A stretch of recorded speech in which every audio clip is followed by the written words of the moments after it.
ऐसे समय जब अभी संसद चल रही है तो लगता है कि संसद सत्र के बाद सितंबर में मतलब सही जानकारी तो बिल्कुल सरकार ही दे पाएगी, लेकिन ऐसा लगता है कि सितंबर में कैबिनेट रिशफल 2021 की तरह हो सकता है। दोस्तों नमस्कार, मैं हूं विनीता यादव और आप देख रहे हैं न्यूज निशादत हर खबर की। जब चुनाव होते हैं ठीक उससे पहले बीजेपी अपने मंत्रियों में कुछ एक बड़ा बदलाव कर देती है। ये बदलाव क्या वाकई में चुनावी रणनीति में फायदा पहुंचाता है बीजेपी को? ये एक बड़ा सवाल है। अगर आप 2022 का चुनाव की बात करें, उत्तर प्रदेश के असेंबली इलेक्शन की, तो उस वक्त भी जब चुनाव थे उससे 2 महीने पहले, 3 महीने पहले लगभग सितंबर के महीने में 2021 में तो एक रीशफल किया गया था। उस रीशफल में कई ऐसे लोग को उतारा गया था मंत्रालयों में जो कि उत्तर प्रदेश से ताल्लुक रखते थे। ऐसे ही अभी काफी लंबे वक्त से रीशफल को लेकर के चर्चाएं चल रही हैं। ये जो भी पार्लियामेंट सेशन से पहले होना था अब वो अभी तक नहीं हुआ, पार्लियामेंट सेशन खत्म होने को है। तो यहाँ पर बड़ा सवाल ये उठता है कि क्या ये भी एक ऐसी प्लानिंग है, क्योंकि पहले के वक्त में जो रीशफल हुआ करते थे वो किसी वजह से हुआ करते थे। क्या अब मंत्रियों का अदलना बदलना भी, ये सब भी क्या किसी चुनावी रणनीति का हिस्सा है? इस बारे में चर्चा करते हैं। हमारे साथ वरिष्ठ पत्रकार जुड़ रहे हैं, धर्मेंद्र सिंह भदौरिया जी। उन्हीं से समझेंगे इस बात को, क्योंकि ये बहुत अहम बात है। इसको समझना बड़ा जरूरी है कि बीजेपी की कितनी रणनीतियां ऐसी हैं जो उन्हें फायदा पहुंचाती हैं, जिसका आम जन नहीं समझ पाता है। यहाँ तक कि पत्रकार भी सर ये सोचते हैं कि देखिए अच्छा रीशफल कब होने वाला है, अच्छा हमारी ये खबर है, हम इस खबर को कर लेंगे रीशफल होने में। लेकिन ये एक ट्रेंड की तरह निकल के आ रहा है कि जब रीशफल होता है तो पता चला है कि देखिए ये चुनाव पर इसका असर होने जा रहा है। क्या बीजेपी ने इसको भी एक चुनावी सिस्टम का हिस्सा बना लिया? नहीं, बीजेपी की ही बात नहीं है मैम। हमेशा ही जो पार्टियां हैं, जो शासन में जो पार्टियां हैं, वो विधानसभा चुनाव के हिसाब से या राजनीतिक परिस्थिति के हिसाब से वो कैबिनेट रिशफल करते हैं। भारतीय जनता पार्टी का जहां तक सवाल है, जो मोदी सरकार का जो सवाल है, तो वो हमने देखा है कि 2016 में भी उन्होंने 14 में जब सरकार में आए थे, उसके बाद 16 में उन्होंने रिशफल किया, फिर 21 सितंबर में किया उन्होंने रिशफल किया, और चुनाव से पहले ही किया। 21 में जो किया उसमें यूपी और गुजरात को बहुत प्राथमिकता मिली थी। उस समय भी 7 मंत्री नए बनाए गए थे। इस बार भी मुझे लगता है कि जैसे 2 चीजें हैं कि एक तो कैबिनेट रिशफल है और दूसरा भारतीय जनता पार्टी की केंद्रीय पदाधिकारियों की सूची है। ये दोनों ही लंबे समय से प्रतीक्षारत हैं। आज नितिन नवीन को अभी करीब 7 महीने हो गए हैं और अभी राष्ट्रीय कार्यकारिणी भी नहीं आई है ना। ऐसे समय जब अभी संसद चल रही है तो लगता है कि संसद सत्र के बाद सितंबर में मतलब सही जानकारी तो बिल्कुल सरकार ही दे पाएगी, लेकिन ऐसा लगता है कि सितंबर में कैबिनेट रिशफल 2021 की तरह हो सकता है। और दूसरा जो आपकी बात थी वो ये कि क्या इन मंत्रियों के आने से चुनाव पर असर पड़ता है? डेफिनेटली, जब आप जो क्षेत्र के नेता को केंद्र में मंत्री बनाते हैं तो उसका असर बढ़ जाता है, लोग उसको सुनते हैं, और लोग न केवल सुनते हैं बल्कि आपने देखा है कि बिहार और उत्तर प्रदेश प्रमुख रूप से ऐसे राज्य हैं जहां जाति के आधार पर बहुत ज्यादा वोट पड़ते हैं। तो ऐसे में जिस जाति का मंत्री बनता है, जिस जाति को महत्व मिलता है, उसके वोट पर भी असर आता है। तो निश्चित तौर पर यानी कि हमारा नेता मंत्री बना दिया तो एकदम परिणाम को प्रभावित करते हैं। मतलब सर ये तो बहुत शॉर्ट टाइम वाला मामला हुआ ना, कि आपने ठीक चुनाव से पहले ला करके उनको मंत्री बना दिया।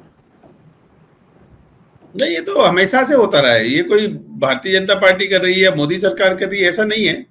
सभी सरकारों में आप देखिएगा, अगर ढंग से देखेंगे हम तो ऐसा रहा है कि जब भी कभी जब विधानसभा चुनाव जिन राज्य विशेष में हो रहे हैं उस कैबिनेट रिशफल से पहले, तो ऐसा होता रहा है।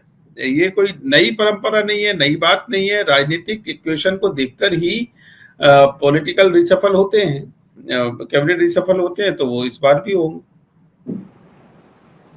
अच्छा, लेकिन ये रीशफलिंग जो है, यानी कि अब क्योंकि पहले अगर हम याद करें तो यूपीए के वक्त में बात कर लीजिए या पहले 2003 की भी अगर मैं बात करूं, तो ऐसा ट्रेंड नहीं देखने को मिलता था।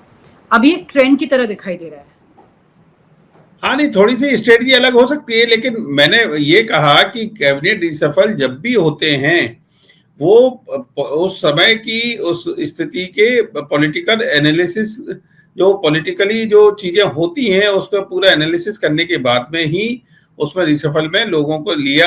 एक तो होती है मंत्रियों की परफॉर्मेंस, उसके आधार पर वो हटते हैं, या दूसरे जो सांसद हैं उनकी संसद में परफॉर्मेंस या क्षेत्र में परफॉर्मेंस, उस हिसाब से एक होते हैं। और एक होते हैं कि स्ट्रेटजिकल जो जो समीकरण के हिसाब से जो होते हैं, तो वो जरूर रखे जाते हैं और हमेशा से रखे गए हैं। सर, आप उत्तर प्रदेश के चुनाव पे भी पूरी नजर बनाए हुए हैं जो भी आने वाले हैं। बड़ा सवाल ये है कि बहुत सारे ऐसे मंत्री हैं जो असंतुष्ट हैं, जो मंत्री पद पर बैठे हुए हैं। उन्होंने ही, अगर हम ये कहें कि किसी ने कुछ बहुत बड़ा काम किया या चर्चा में बना रहा, या विज्ञापनों में योगी जी के अलावा कोई बहुत दिखाई दे गया, ऐसे कोई चेहरे दिखाई देते नहीं है, तो क्या ही फर्क पड़ता है? चेहरा तो देखो मैम, चेहरा तो हमेशा से ही विनीता जी, भारतीय जनता पार्टी में किसी भी जगह चुनाव हो, किसी भी राज्य में चुनाव हो, उस राज्य विशेष का मुख्यमंत्री और प्रधानमंत्री नरेंद्र मोदी यही सबसे बड़े चेहरे रहते हैं। तो यूपी चुनाव में भी प्रधानमंत्री और योगी आदित्यनाथ ये सबसे बड़े चेहरे रहेंगे। उसके बाद राजनाथ सिंह हैं या अमित शाह हैं, तो पार्टी की तरफ से यही सबसे प्रमुख चेहरे तो यही होंगे। और इसीलिए हम देखते हैं कि जब जो शासन का प्रमुख है वही प्रचार में भी प्रमुखता पाता है, तो उसी तरीके से ये इनको प्रचार में भी महत्व मिलता है। क्योंकि पहले से केशव प्रसाद मौर्य, ब्रजेश पाठक, ये वो मंत्री हैं जो लगातार क्रिटिसिज्म में रहे हैं और अपने लिए अपनी जमीन और ज्यादा तलाशने की कोशिश करते रहे हैं। उप मुख्यमंत्री हैं ये, मतलब ऐसा नहीं है कि मंत्री पद पे ही हैं, सिर्फ उप मुख्यमंत्री हैं। दोनों अपने यूनिटी को दिखाते भी हैं, फोटोज भी क्लिक करके डालते हैं, ठीक है। चाहे एक बारिश में एक छाते से उन्हें सहारा मिल रहा हो, लेकिन ये भी सच है कि दोनों का छाता वाकई में एक है।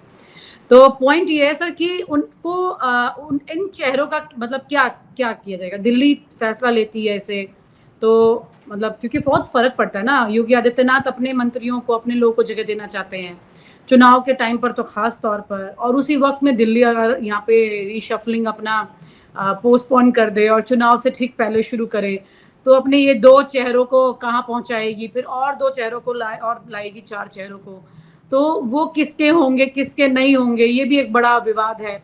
क्योंकि योगी आदित्यनाथ ने साफ कहा था कि भाई मैंने जो लोगों की लिस्ट दी थी चुनाव के टिकट के लिए, वो दिल्ली ने मानी नहीं, तो जो ठीकरा फूटा 24 के चुनाव में वो इनका खुद का, उन्होंने आके इन्हीं के ऊपर फोड़ दिया, मतलब योगी आदित्यनाथ ने। पॉइंट ये है कि ये पूरी तरह से जो प्रक्रिया है ये काफी विवादास्पद हो सकती है। 1 मिनट के लिए भले ही आप उस मोमेंट पे लोगों को उतार दें, लेकिन वहीं पर इंटरनल बैंड बच सकती है इसमें। आपको क्या लगता है सर?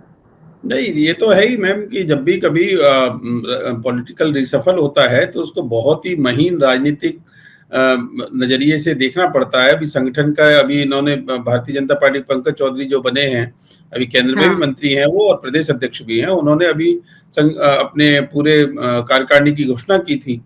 उसमें 6 जो क्षेत्र बनाए हुए हैं उत्तर प्रदेश के, उनके प्रभारियों की घोषणा की है, प्रदेश महामंत्रियों की इनकी की है। इसी तरीके से कैबिनेट का भी रहता है, तो उसमें बहुत महीन राजनीतिक समीकरण साधने पड़ते हैं। मैंने जैसे पहले कहा कि जो मंत्री हैं उनकी परफॉर्मेंस रहती है, फिर उनकी जातिगत समीकरण होते हैं, और तात्कालिक राजनीतिक आवश्यकता क्या है, इन सबको देख के फैसला लेना पड़ता है। फिर बड़े नेताओं के जो लोग हैं, या जो आपने कहा कि संगठन के लोग हैं, तो भारतीय जनता पार्टी की एक सरकार की एक विशेषता रही है कि ऊपरी तौर पर सब कुछ ठीक ठीक दिखाई देता है। बहुत ही रेयरली कभी अलग जाते हैं, जैसे केशव प्रसाद मौर्य हैं और ब्रजेश पाठक जैसे आपने कहे, तो केशव प्रसाद मौर्य का रुख जरूर ये दिखाई देता रहा है, पहले से ही थोड़ा सा अलग रुख वो लेते रहे हैं। वो इंडिपेंडेंट एक नेता हैं और उप मुख्यमंत्री लगातार बने हुए हैं। चुनाव हार गए थे, उसके बावजूद भी वो उप मुख्यमंत्री उनको बनाया गया दोबारा भी। तो इसलिए, और प्रचार में जहां तक प्रमुखता की बात है, तो उप मुख्यमंत्रियों के फोटो भी होते हैं, थोड़े छोटे होते हैं लेकिन होते हैं।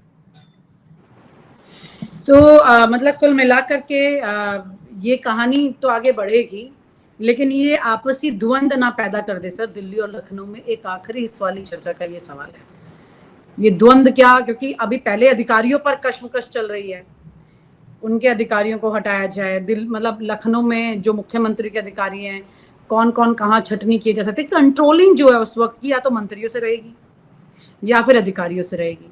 तो ये कंट्रोलिंग लेगा कौन फाइनली हाथ में? कंट्रोलिंग मैम, कंट्रोलिंग तो जो सीएम कुर्सी पे बैठे हैं ना, उसी से रहती है। तो कंट्रोल तो आखिरी में अंतिम कंट्रोल तो योगी आदित्यनाथ का ही है। अगर वहां पर यूपी के कॉन्टेक्स्ट में बात करें और केंद्र के कॉन्टेक्स्ट में बात करें, तो मंत्री कोई भी बन जाए, आखिरी में कंट्रोल तो प्रधानमंत्री का ही होता है ना। अंतिम निर्णय तो कैबिनेट मिलकर लेती है और प्रधानमंत्री लेंगे। सर, आपने दोनों बातें कह दी, दोनों की चलेगी? बिल्कुल बिल्कुल, दोनों की चलेगी तो विवाद तय है। बहुत बहुत शुक्रिया सर। और आप हमसे जुड़े रहने के लिए सब्सक्राइब करें YouTube पर, फॉलो करें Twitter पर और लाइक करें Facebook पर। और ज्यादा जानकारी के लिए आपको टाइप करना होगा सिर्फ न्यूज़ नशा।